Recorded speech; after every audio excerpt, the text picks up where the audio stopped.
ते जर तुमच्या कुंडलीमध्ये 7व्या घरामध्ये सूर्य असेल, नुसतं लग्न होणं पण महत्वाचं नाही, लग्न झाल्यानंतर पण दिवस पण होता टिकलं पण पाहिजे ना. हे गरम ग्रह जे असतात, मंगळ असतो तो विच्छेद करतो, राहू असतो तो विच्छेद करतो, सूर्य असेल विच्छेद करतो. लग्न झाल्यानंतर पण बघा 2-2 महिन्यामध्ये लग्न तुटतायत. सूर्य असेल, साधा उपाय आहे की घरच्या गृहिणीने, आणि लाल किताबचं असं एक येतात, समजा तुमच्या पत्रिकेमध्ये दोष आहे तर तुम्हीच उपाय केला पाहिजे असं नाही.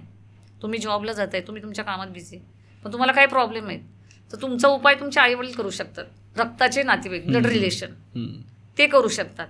तर हा उपाय आई करू शकते, तुमचं लग्न झालं असेल तर बायको करू शकते, बहीण करू शकते तुमच्यासाठी. घरामध्ये जे जेवण बनवलं जातं, सगळ्या चपात्या झाल्या की शेवटची चपाती, जसं आई पापड भाजते की नाही, तसं चिमट्याने शेवटची चपाती ती जाळायची अग्नीवर, तवा खाली उतरून ती चपाती जाळायची.